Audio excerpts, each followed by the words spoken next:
कई फीमेल्स की कंप्लेन होती है कि मुझे तो ओव्यूलेशन होता है रेगुलर, लेकिन मैं प्रेग्नेंट क्यों नहीं हो पा रही हूँ। तो इसके 7 क्लिनिकल रीजन हैं और मैं आपको उसके थेरापेटिक सोल्यूशन भी बताऊंगी फंक्शनल फूड के साथ में। क्यों एग फर्टिलाइज होता है, आपका जाइगोट बनता है, लेकिन वो इम्प्लांट क्यों नहीं होता, यूट्रस में वो चिपकता क्यों नहीं, इसके पीछे क्या क्या कारण हो सकते हैं। कई बार आप सालों साल इलाज कराते घूमते रहते हैं, लेकिन आपको तो कारण ही पता नहीं होता है। अगर कारण पता चले तब तो इंसान उस पर मेहनत करेगा, उन कारणों को दूर करेगा, जिससे वो सफलतापूर्वक बच्चे का सुख पा सके। आइए सीखते हैं।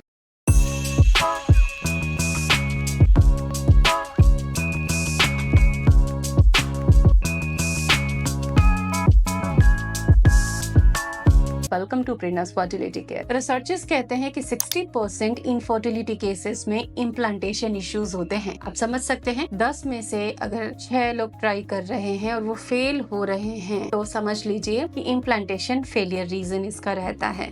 तो ये एक बड़ा फिगर है और इससे बहुत ज्यादा लोगों को परेशानी है। आपकी भी अगर यही परेशानी है तो ये वीडियो पूरा देखें। इसके अलावा भी अगर आपके साथ कुछ भी इनफर्टिलिटी के प्रॉब्लम्स हैं, तो हमारे चैनल की प्लेलिस्ट में कई वीडियोस हैं। आपकी प्रॉब्लम पर आधारित वीडियो को जरूर देखें, 100% सोल्यूशन होगा। फेल्ड इम्प्लांटेशन के क्लिनिकल रीजन क्या होते हैं और उन रीजंस को आप खत्म कर सकते हैं? जी हाँ, बहुत हद तक आप खुद से खत्म कर सकते हैं, लेकिन आपको रीजन पता तो होना चाहिए। तो आइए एक एक रीजन और उनका एक एक करके सोल्यूशन हम समझते जाएंगे आज के वीडियो में। सबसे पहला होता है रीजन प्रमुखतया जो ज्यादा देखा जाता है, thin endometrium, less than 7 mm। अगर एंडोमेट्रियम है, नहीं प्रॉपर बन पा रही है बच्चेदानी की परत, तो बच्चा वहाँ चिपकेगा कैसे? थिन एंडोमेट्रियम को एड्रेस करना। तो एक आइडियल थिकनेस जो होती है बच्चा चिपकने के लिए, गर्भ रुकने के लिए, ये यूं कहे कि इम्प्लांटेशन सक्सेस के लिए, तो 7 से 12 mm तो चाहिए। इस बीच अगर है तो ठीक है। इसका कारण है कम एस्ट्रोजन का बनना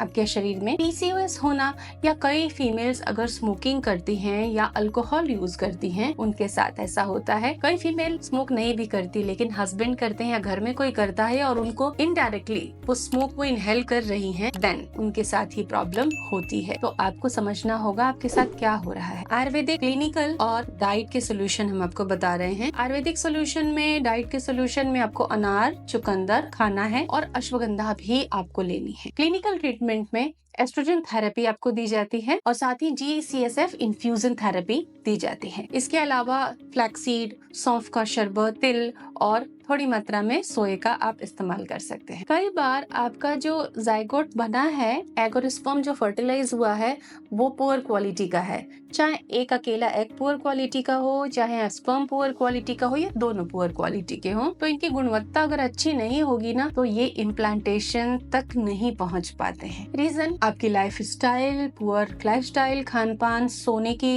बुरी आदतें, नशा करना, तंबाकू खाना, या फिर 35 से ऊपर की उम्र, ये इसका कारण होती है। लेकिन लाइफस्टाइल ठीक कर ले तो 40 की उम्र में भी नेचुरल कंसेप्शन हुए हैं। आपकी बॉडी 30 की उम्र जैसा रिस्पॉन्ड करती है। सप्लीमेंट्स, डाइट में क्या लेना है? सप्लीमेंट में DHEA, CoQ10 और ओमेगा 3 के सप्लीमेंट्स आपको लेने हैं। एंटीऑक्सीडेंट तो केवल डाइट से ही मिल जाएगा आपको। हाई एंटीऑक्सीडेंट्स यानी कि बेरीज ज्यादा खानी है, अच्छी मात्रा में खानी है। अल्कोहल, स्मोकिंग और प्रोसेस्ड फूड से बचना है और 7 से 8 घंटे की अच्छी नींद लेनी है। तीसरा कारण है प्रोजेस्टेरोन नहीं बनेगा तो गर्भाशय उस बच्चे को धारण करने में सक्षम नहीं होगा। तो प्रोजेस्टेरोन कम क्यों होता है? आज के टाइम में एक बड़ा कारण है नींद ही पूरी नहीं होती लोगों की, भागते रहते हैं रूटीन के पीछे, और स्ट्रेस हार्मोन जैसे ही बढ़ता है वो प्रोजेस्टेरोन को तोड़ तोड़ के कम कर देता है। तो इस तरह से प्रोजेस्टेरोन डेफिशिएंसी हो जाती है और कॉर्टिसोल बढ़ता है और गर्भरोपित नहीं हो पाता। तो क्लिनिकल ट्रीटमेंट में ल्यूटियल फेज प्रोजेस्टेरोन सपोर्ट दिया जाता है, टैबलेट दी जाती है एक छोटी सी, वो आप ले सकते हैं। अगर हार्मोनल ट्रीटमेंट आप ले रहे हैं कहीं से, तो आपको डॉक्टर ऐसा ट्रीटमेंट देंगे, लेकिन हम डाइट से सब कुछ आपको देते हैं। जैसे आपको सीड साइक्लिंग का second seed S+S, sunflower plus sesame seed try करना है। स्ट्रेस कम लेना है। मेलाटोनिन, DHEA के सप्लीमेंट आप ले सकते हैं अलाउड क्वांटिटी में अपने डॉक्टर से बात करके,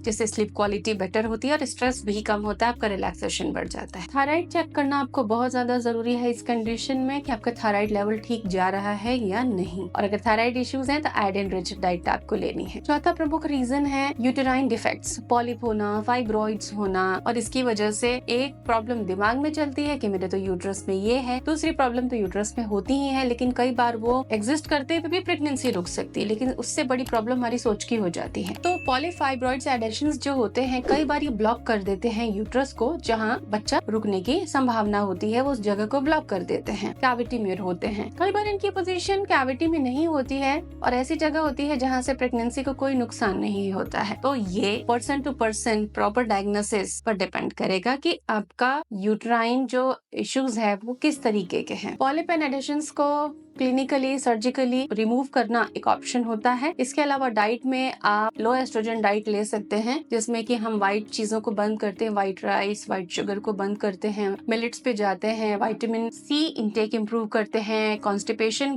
को कंट्रोल करते हैं, अशोका रिस्ट देते हैं, कैस्टर ऑयल पैक का इस्तेमाल करते हैं, वर्कआउट बढ़ाते हैं। तो इन तरीकों से सस्टेन्ड वे में आपका यूट्राइन इश्यूज ठीक हो जाते हैं 1 से 3 महीने में। 5वां बड़ा रीजन है इम्यून सिस्टम का डिसफंक्शन। बॉडी का एक मैकेनिज्म है कि जब भी आपकी बॉडी के अंदर कोई फॉरेन आइटम होता है, जो भ्रूण होता है वो भी आपकी बॉडी का पार्ट नहीं होता है, तो उसको बॉडी कई बार अटैक करती है फॉरेन बॉडी समझकर। तो ये इम्प्योर इम्यून फंक्शन जो होता है ये भी कई बार इम्प्लांटेशन फेल कर देता है। कई बार स्टेरॉइड्स दिए जाते हैं क्लिनिकल मेडिकल ट्रीटमेंट में और इम्यूनोथेरेपी भी दी जाती है, तो इसके लिए मेडिकेशन आपको हेल्प जरूर करेगा। डाइट में हम इस समय एंटी इन्फ्लेमेटरी इंट्रोड्यूस करते हैं जिससे कि इन्फ्लेमेशन कंट्रोल रहे। जिंजर, कारक्यूमिन, ओमेगा 3, अखरोट वगैरह देना और हरी पत्तेदार सब्जियां हम ज्यादा मात्रा में इंट्रोड्यूस करते हैं। ब्लड क्लॉटिंग डिसऑर्डर कई लोगों में होते हैं, थ्रोम्बोफिलिया, जिसकी वजह से ब्लड फ्लो रुकता है और इम्प्लांटेशन सक्सेस नहीं हो पाता है। तो इसमें क्लिनिकल ट्रीटमेंट में आपको लो डोजेज एस्पिरिन के आपकी डॉक्टर देंगी अगर आपके साथ ये प्रॉब्लम है, और ये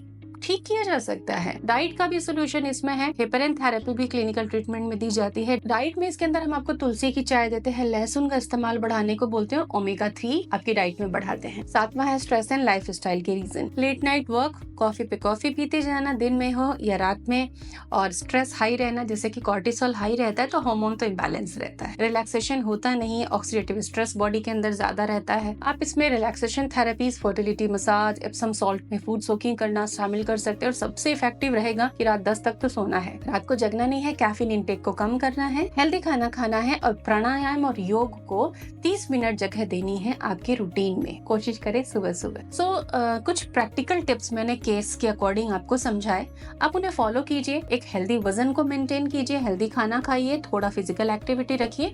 कोई भी ऐसी क्लिनिकल कंडीशन है, कोई डिसऑर्डर है, तो उसको मेडिकली एंड फंक्शनल फूड की हेल्प से कंट्रोल किया जा सकता है। कुछ भी इम्पॉसिबल नहीं है, आपके अंदर उम्मीद जरूर होनी चाहिए। Hope for the best.